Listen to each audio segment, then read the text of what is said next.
आइए हम बताते हैं कि अमीबा जो है वो अपना भोजन कैसे प्राप्त करता है। जैसे ये अमीबा है, अमीबा की कोई भी आकृति फिक्स नहीं होती, उसका जो बॉडी स्ट्रक्चर है वो एक झिल्ली के द्वारा ढका रहता है। वो कैसी भी आकृति में बन सकता है, वो कहीं से भी निकल सकता है। तो ये आपका हाइड्रा है, और मान लीजिए इसने कहीं यहाँ पर आप एक कोई पदार्थ, भोज्य पदार्थ को देखता है, तो ये क्या करता है, अपने आप को इसके पास लाता है। जैसे ये है तो इसके पास लाता है और अपनी बॉडी को घुमा के इसको घेरने का प्रयास करता है। अब ये है तो इसको घेर लेता है ऐसे करके, और ये घेर लेता है और उसके बाद इस भोज्य पदार्थ को वो अपने अंदर कर लेता है।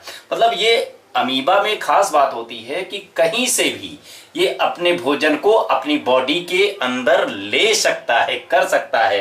तो ये उसको घेरता है और फिर इधर की लेयर ऐसे मिल जाती है, तो ये अंदर हो जाता है और बाहर अमीबा फिर तैयार। तो इस तरीके से अंदर आ जाता है, फिर इसके जो बॉडी के और पार्ट्स हैं इसको पचा वचा के जब खाना वाना पच जाता है इनका, तो इस जो अवशेष है इसका, वो अवशेष को फिर क्या करता है, अवशेष को एक किनारे करता है। जैसे ये था तो ये अवशेष को किनारे करता है और इसको जैसे किनारे कर लिया उसने, और फिर अगले पॉइंट में उसको अपनी बॉडी से बाहर कर देता है, और इस तरीके से ये अवशेष बाहर हो जाता है। जो पचने के बाद जो बचता हुआ है वो पदार्थ पहले भोज्य पदार्थ को घेरता है, अपने अंदर कर लेता है, कहीं से भी बॉडी के किसी भी हिस्से से वो अंदर कर लेता है, और जब पच जाता है तो वो ही बॉडी के किसी भी हिस्से से उस अपच या अवशेष जो बचता है उसको बाहर कर देता है।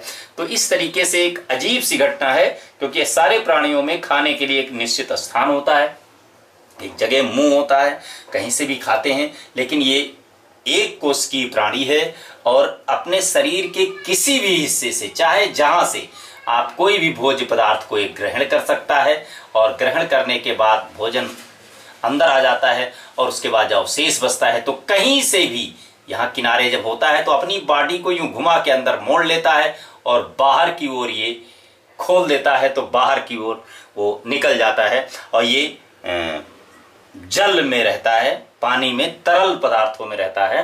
तो इस तरीके से ये अपने भोजन को ग्रहण कर लेता है। तो ये आपने सीखा अमीबा अपना भोजन कैसे ग्रहण करता है।